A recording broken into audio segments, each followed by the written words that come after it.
Hi, welcome to Season 3, Episode 1 of the Weekly Wave. It is good to be back. I am Matthew Lyons. And I'm Aaron Johnson. And our very special guest here today is the Superintendent of Abington Public Schools, Mr. Peter Schaefer.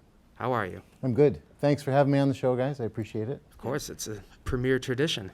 Kind of behind hockey plexiglass today for this one, but doing the best we can do, right?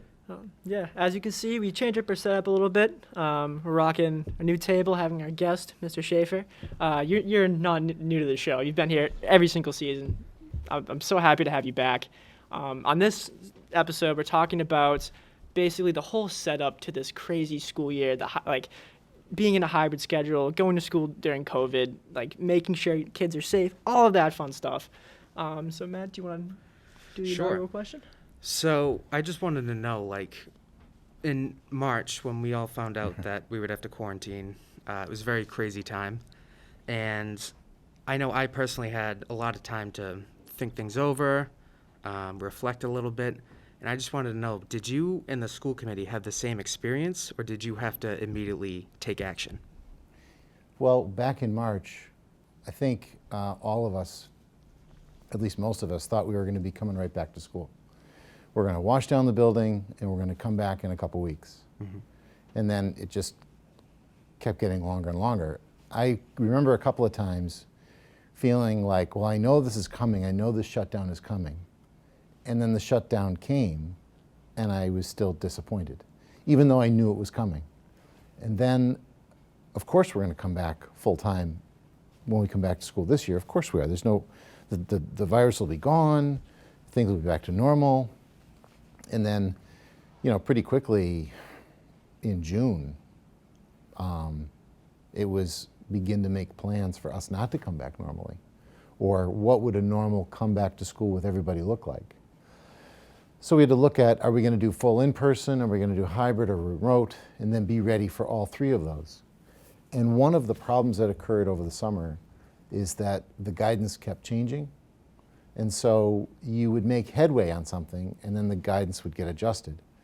And so it really wasn't till the middle of August that some of the final types of guidance and regulations came out.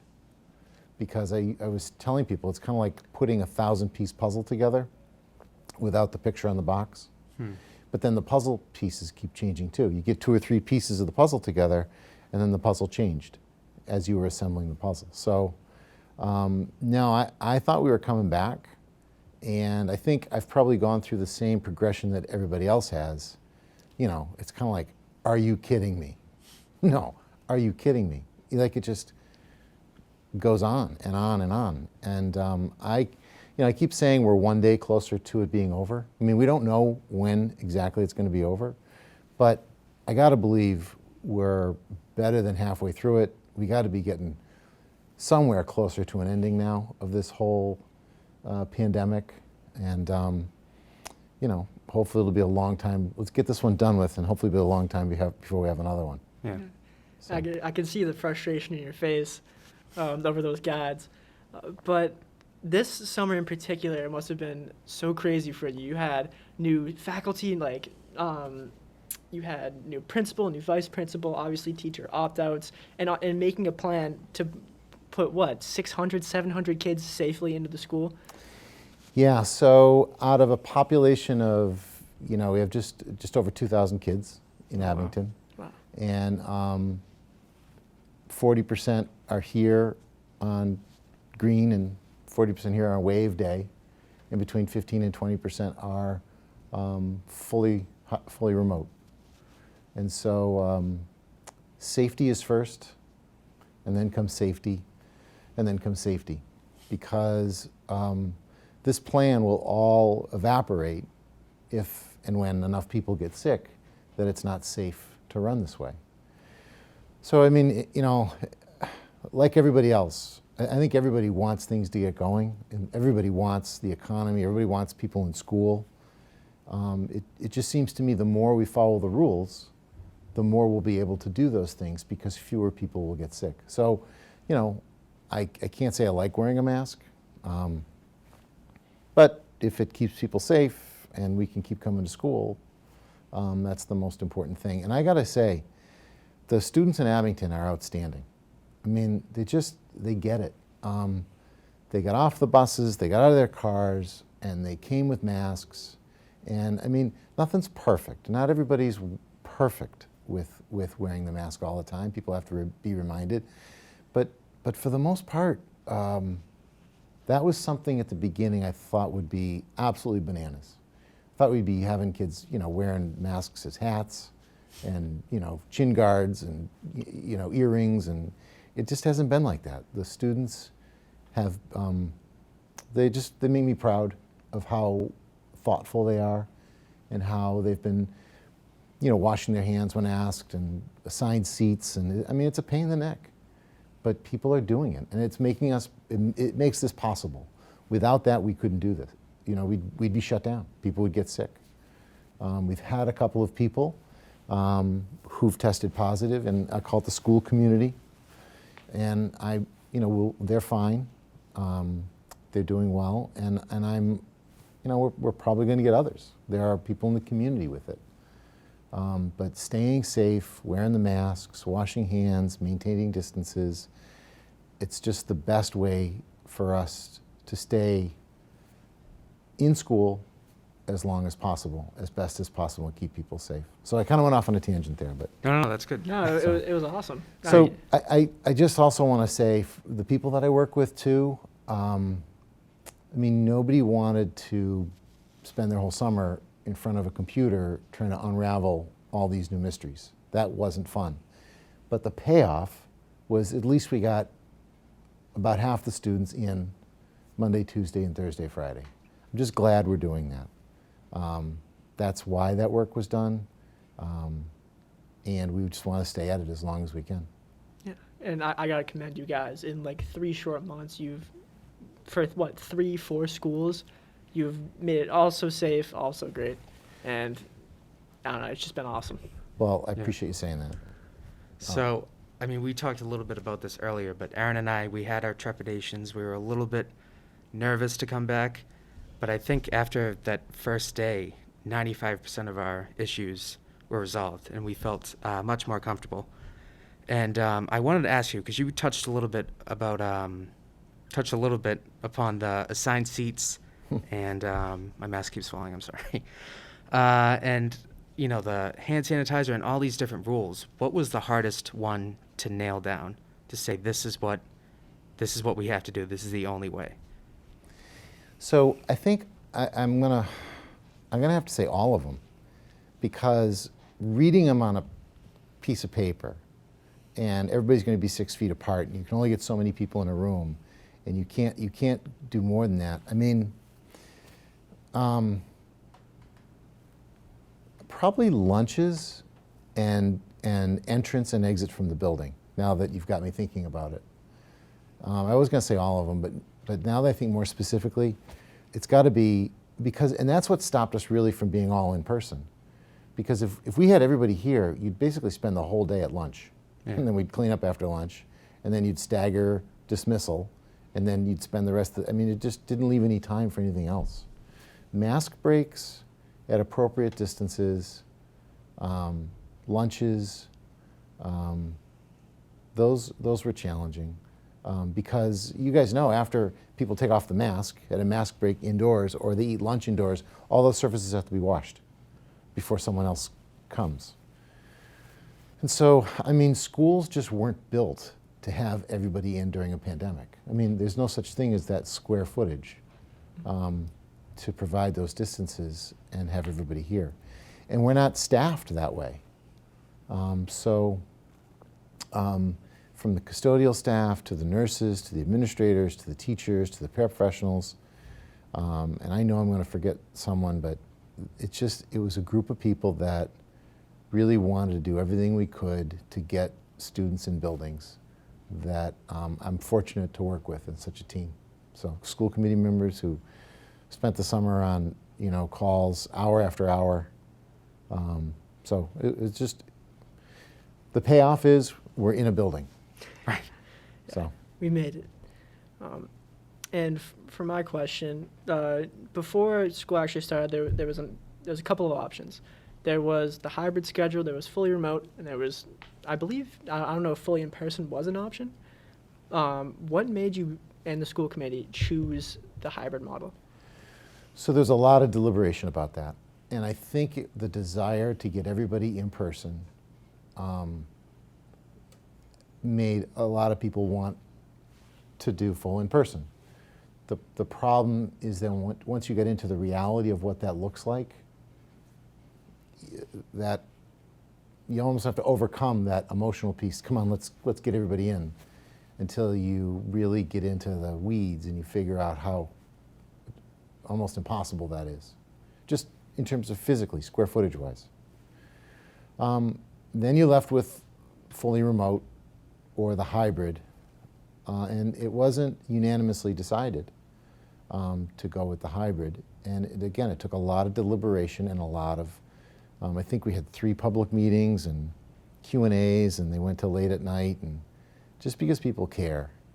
In the end, I think hybrid was the final vote, because at least it got kids in somewhat. And there's still, you know, a lot of wisdom in the fully remote. People do have compromised immune systems. They are in harm's way, especially during a pandemic.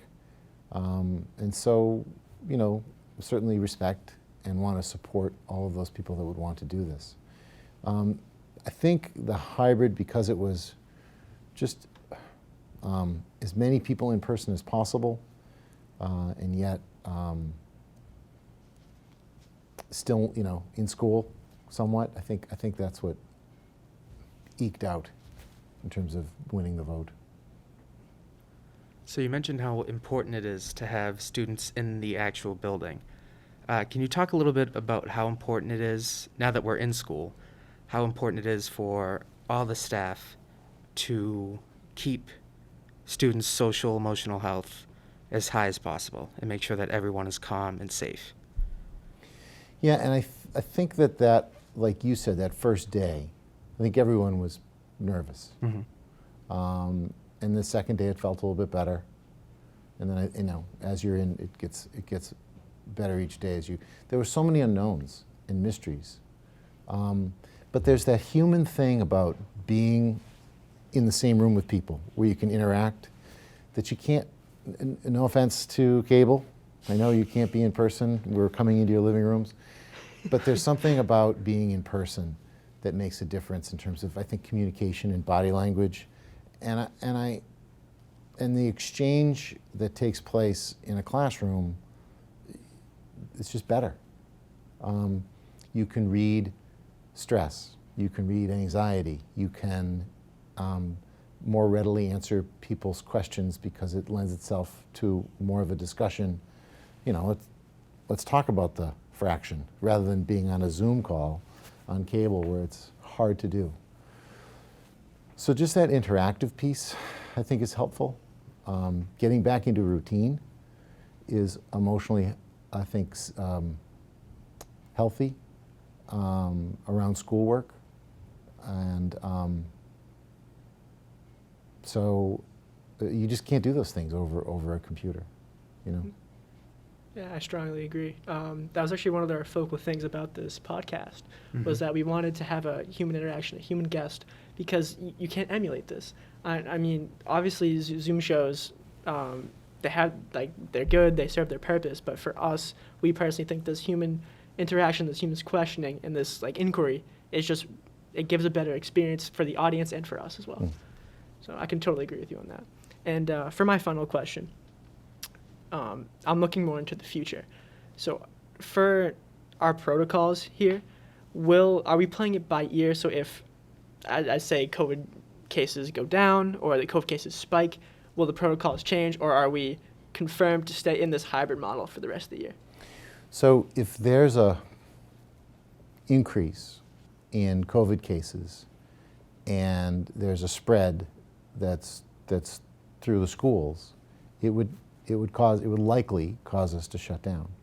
That depends on, you know, the number, and not just the number in the town of Abington, but those that are assigned to the schools.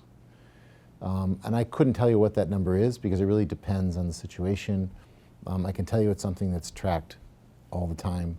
And I need to tell you, the health director and the public nurse in Abington are outstanding. I talk to Marty Golightly, the director of health, probably every day, and that includes weekends, just about different situations and different communications that are going out. So it's through that office we'll monitor numbers and see where we go. You know, it's one of the three models because that's really all there is. You know, all in person, hybrid, or fully remote. And until we reach a place where this pandemic, where it's safe to return to full in person, we're either going to be, you know, hybrid or fully remote. And hopefully it's hybrid because that means people are safe, the numbers are down, people get to come to school.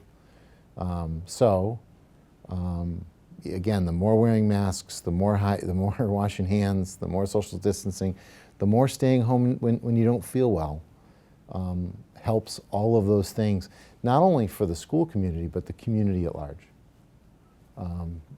for the entire population of Abington. So.